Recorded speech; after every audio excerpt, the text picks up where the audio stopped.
Hi, my dear Astro family. So, today we are going to be talking about the upcoming new moon, which is going to be happening on the 28th of July on 5 degree of Leo. But before we do that, I would like to make an announcement. I am making a very exciting course about relocation. It's going to be 8 weeks. We're going to be looking at the ideal home environment, and I'm going to be introducing for you 4 types of technique to determine the best possible place for you on Earth. That's one thing. The second one is that we will be using actually your chart to practice. And thirdly, what I wanted to mention is that each class will be approximately about 3 hours. So we're looking at somewhere about 24 to 30 hours course. And this is actually a certification course. So you might want to be considering that. And if you are interested, check that out on my website. The link to the course will be in the description box below. And also, if you would like to learn astrology with me, then you might want to be checking out my Patreon page also on my website, because I give you free lectures a month about various topics so that you can learn astrology on your own pace. But without any further ado, let's get started on this new moon in Leo, because I think it might be quite an uplifting one. Now, before we jump onto that, let me just tell you what we will cover and why you should stay till the end of the video. We will be looking at the meaning of the new moon in Leo. It's conjuncting actually to Ceres, so we will be looking at that. It also has got a conjunction to an asteroid called Puthia, so we will be looking at the meaning of that too. Also, we have got a in conjunction from the new moon to Vesta, which is very tight actually. It's just a couple of seconds away. And apart from that, moon is out of bounds, so we need to be mentioning that too. And last but not least, actually, we're going to be talking about 2 other things, because this is a locomotive chart. So we want to be looking at what it means. We're going to be looking at another asteroid in this chart, which is called Hypnos, who is the god of sleep. It's conjuncting the new moon also. And even though the Uranus-Mercury square might not have gotten much to do with this new moon, but we will be looking at it because it's going to be an exact aspect on the day of the new moon as well. So we've got quite loads to cover, so stay till the very end.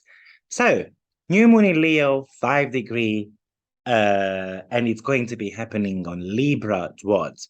So when we start combining Leo and Libra, we really talk about romance and relationship, partnership, and we want to be shining in our partnership somehow. So this new moon will be speaking about partnership quite a lot, or any type of collaborations between leaders.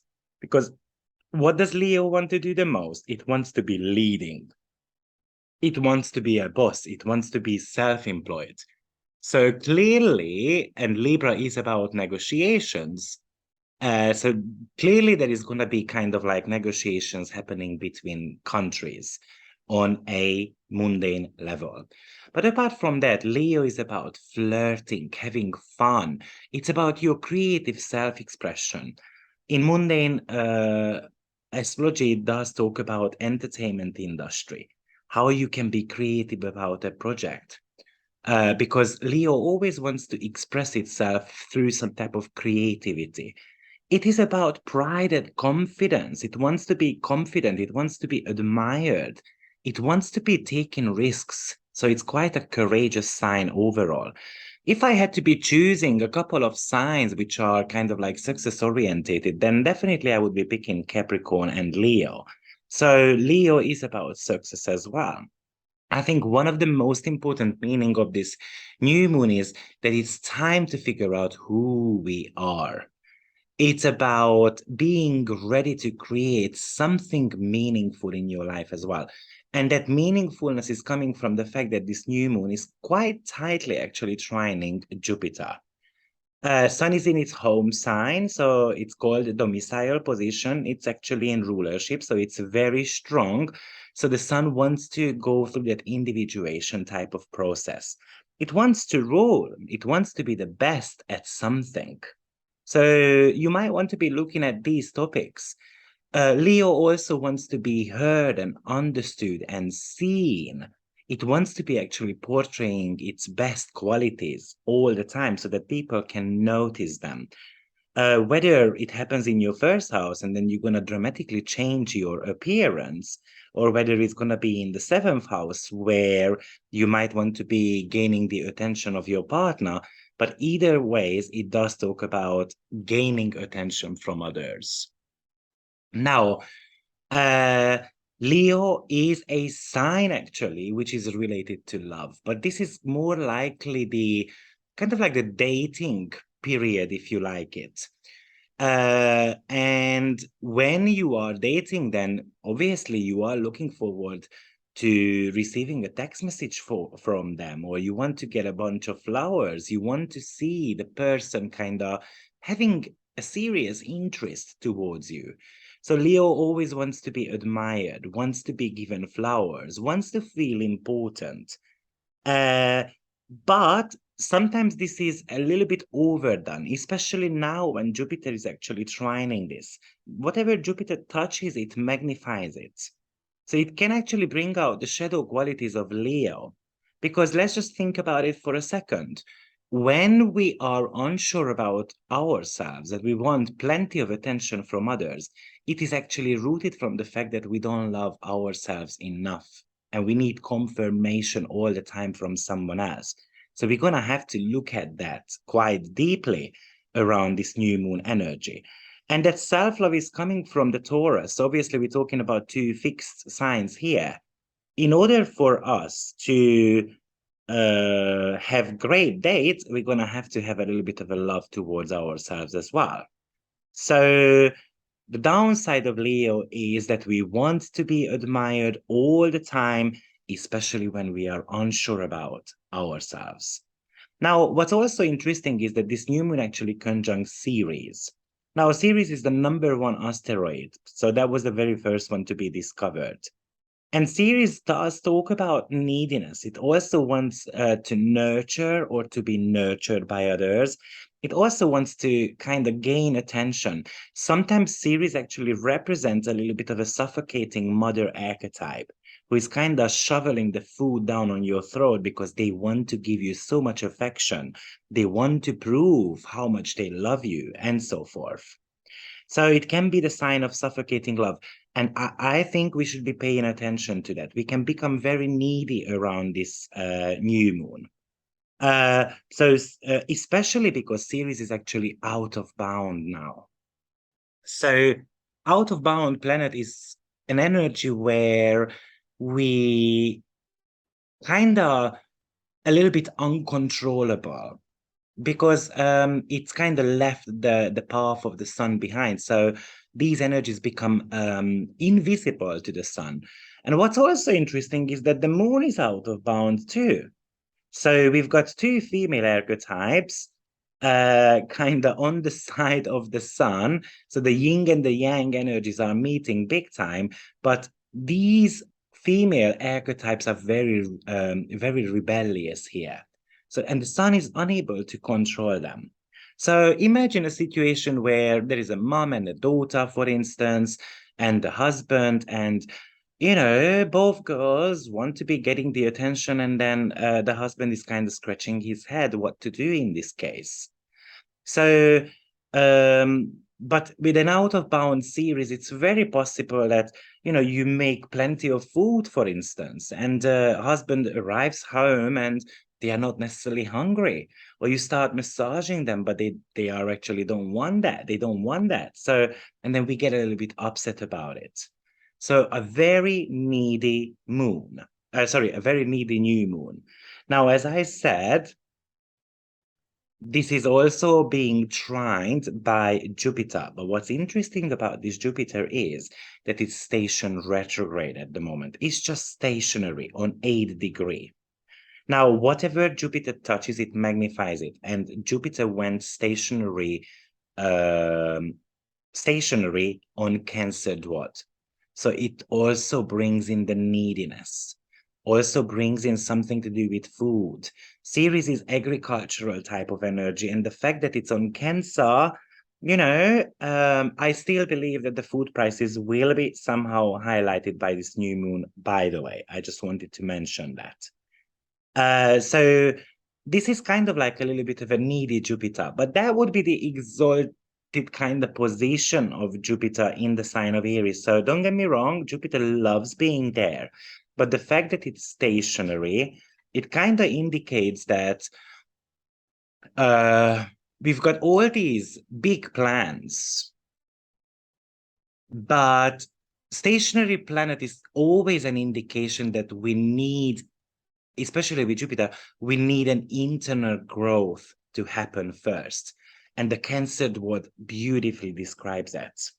Because what is Cancer? It's about security. It's about emotional well-being. So what this new moon really tells us is that if we are not aligned with our emotional self, there is no point in putting up a show, Leo, to others, because either they won't believe us or they will believe us, but when kind of like the real picture hits them, then it just leads to disappointment. So imagine that you go in on a date and then you're telling them that you are a millionaire. And then a week later, when you have to be, I don't know, paying the bill, oh, sorry, I don't have any money, then how come you were a millionaire last week, now you are not? So it was all just a show. Okay, so it might be a silly example. I just want to kind of have a picture right in front of you so that you understand this type of archetype. That Jupiter is, it's a fighter in the sign of Aries, but it's kind of like fighting for family, fighting for property matters, fighting for a country with that Cancer dwad. But the Cancerian part of Aries is kind of gentle and soft, and sometimes it has got the ability to emotionally manipulate others as well, because they want to be paid attention to. Aries also has got that kind of, stamina and um, kind of like the aura which grabs the attention of others. So definitely Jupiter wants you to be optimistic about who you are. It wants to boost your confidence to make a new start about something, because new moons are always about closing one chapter in our life and starting a new one. But it does want you to kind of make yourself stronger on an emotional level. And the downfall of Jupiter, that it can make us very greedy.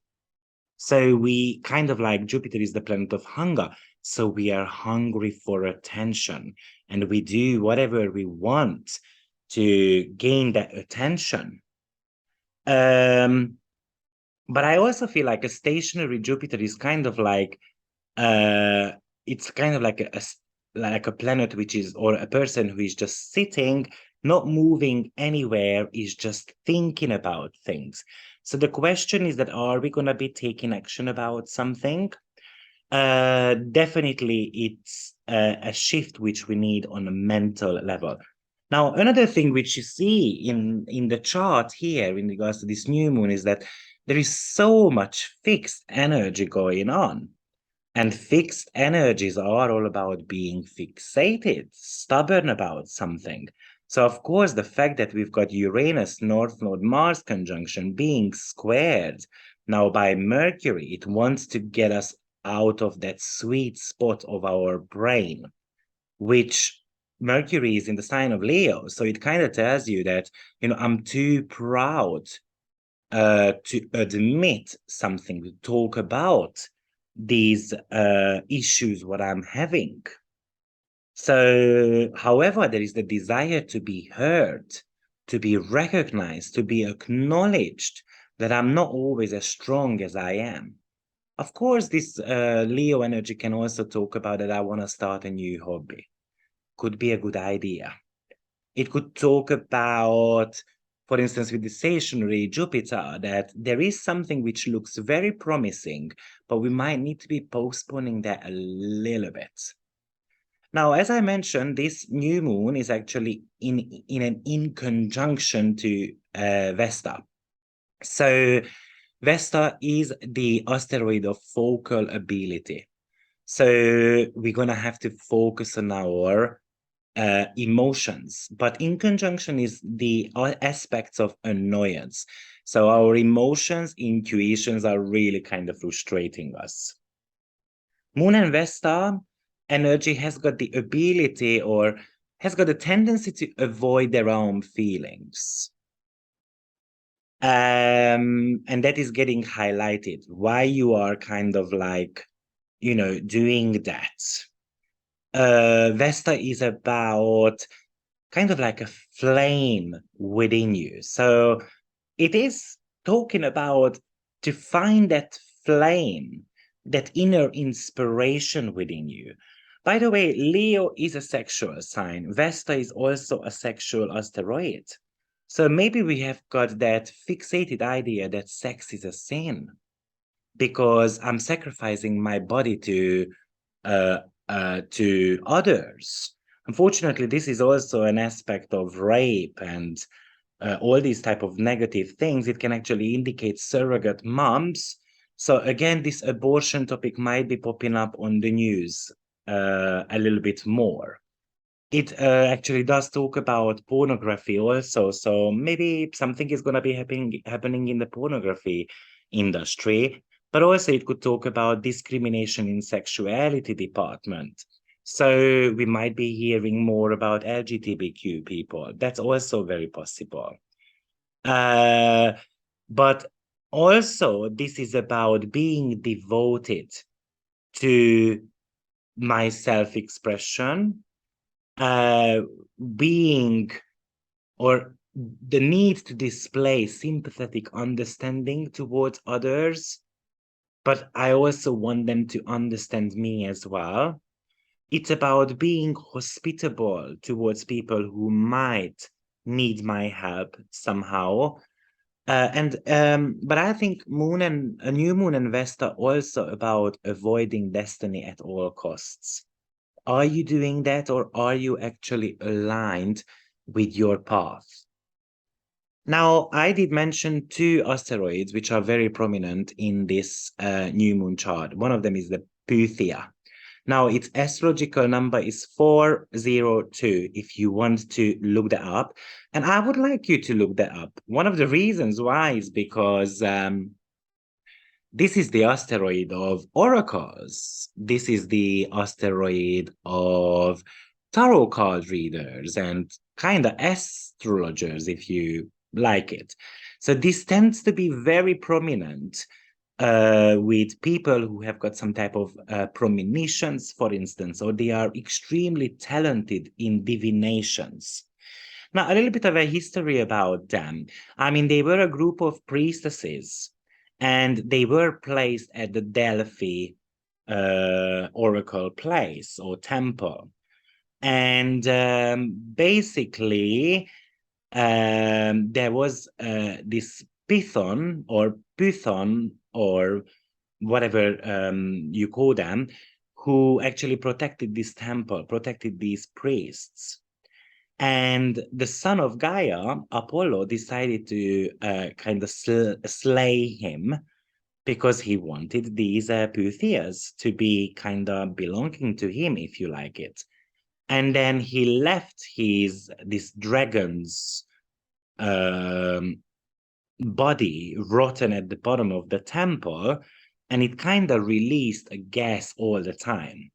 And in order for the Puthias to have premonition, they inhaled the gas continuously because this inspired them to get better premonitions. And they were extremely devoted to this. But once a month, they had to go through some type of purification because obviously the gas was toxic, so it wasn't good for them. So they were not allowed to eat. They were not allowed to do certain type of things so that they can cleanse their body out. So the fact that they were sitting very deep, it does talk about that listening to your gut feeling is actually very, very important. Also, there is another myth around them that they were actually using the poison of a snake to gain more information about their premonitions. And obviously, that's why they also needed the detoxification, because that poison somehow needed to leave their body. Of course, it's not healthy. So unfortunately, puthias were not a long-living creatures, by the way. And they always died in Apollo's temple. So in astrology, it actually represents the talent in reading tarot cards, especially, but also it could show astrology. It's about understanding and the ability to translate symbols. And also because it's kind of like a transcendent state of mind. So it talks about that too, right? It talks about also in a negative way paranoia. By the way, it was discovered in 1897, and its yearly orbit is about 3.6 years. From the fact that they were actually using the poison of the snake, it also the asteroid of drug abuse, but also detoxification too. So have a look at your chart, and then I'm wondering, what your experience is. It prominent in your chart? Does it conjunct any of your angles, or the sun and the moon, for instance, or the ruler of your rising sign, or the ruler of one of the angles? Because actually you might be having a very prominent puthia. Now, I did mention that the moon is out of bound, so this is beyond limits. So it can really talk about a very emotionally up and down period for some, surely. Or your feelings can be also quite surprising for yourself too. Maybe Leo, which represents children, all of a sudden you have got the news that you are pregnant.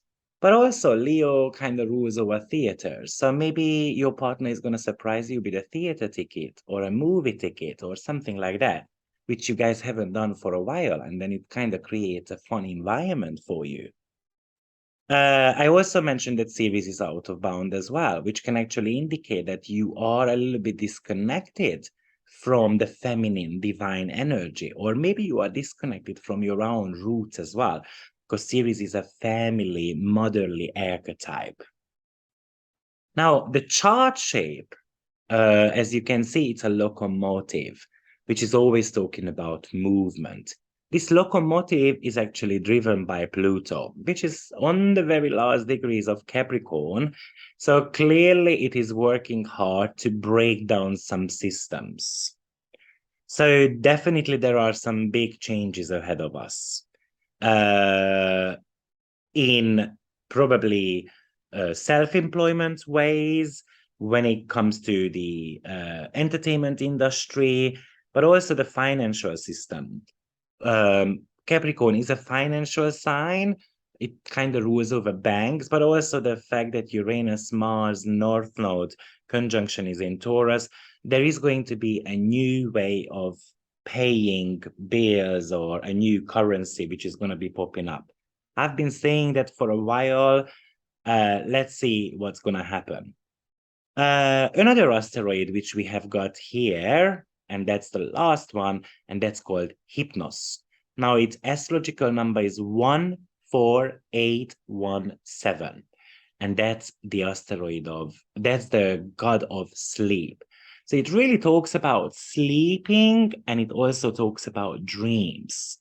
So Leo is always dreaming about becoming more and more important. So the question is that, is there going to be any type of action involved there?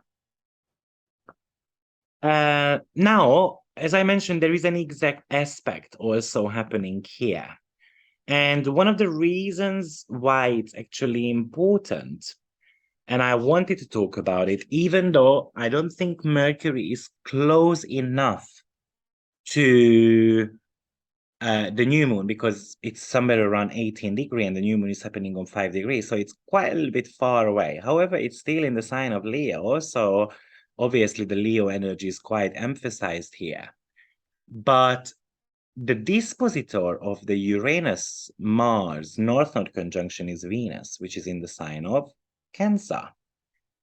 Cancer is disposed by the moon. So therefore, somehow, this is actually highlighting the, this Uranus and Mercury square. So I kind of wanted to speak about that a little bit. Now, before we do that, actually, I wanted to mention here that the locomotive chart, maybe I didn't describe that pretty well, but a locomotive chart is all about kind of like, imagine we have got this fast moving buffing train, which is kind of going ahead. So it is always an indication of some restless. It's full of energy. It's about pressure as well. Now, the first coach, so the planet of the entire train gets, the first planet in the clockwise direction gets the most attention. And in that case, it's going to be Pluto. Because why? It's actually pulling all the coaches. So if you have got a locomotive chart, basically it's kind of like 9 houses are occupied with planets and 3 of them are actually not occupied. So basically that would be the locomotive chart. And the empty space in front of the locomotive actually symbolizes the missing piece of truth. So that's that. So, and the fact that the last coach of this locomotive shape, the participant, is ruled by Mercury, it's going to be a last piece of information which is going to be coming up. So I kind of feel like there is a unexpected, surprising news which is going to be coming up in regards to financial industries. But also on a personal level, Mercury Uranus could talk about, am I allowed to speak? Am I not allowed to speak? So there's something to do with the free speech. But also this is a genius aspect. It really can bring radical thoughts, original ideas, or it can really divide the population again about kind of like opinions. Because there is that rebellious type of energy. So I think, yeah, it kind of like divides the people's opinion about something. With Uranus and Mercury, we are always far ahead of others when it comes to our way of thinking. Our opinion can be quite controversial and sometimes extreme as well. Or we have got a unique way to put information together. Or we might not be sugarcoating when we say something to others. By the way, Uranus and Mercury aspects rules someone who has got photographic memory, but also it could talk about someone who is a union leader or has got an inventive mind, or as I said, it's an aspect of a genius, someone who might hate censorship and they become an advocate about it. Also, it is about some new age type of internet related, let's say, banking system, for instance. Also, Uranus is the higher octave of Mercury. Now, the difference between them two is that Mercury more likely represents the human mind and Uranus represents the collective mind. So it's somehow wanting us to download some information, maybe from internet, maybe from, from a spiritual perspective, from the gods. And sometimes the information which comes really overloads our nervous system as well. So it could be a nerve-wracking type of news or gossip or something like that, which we are going to get to know. But also, this is the aspect of flashes of intuition.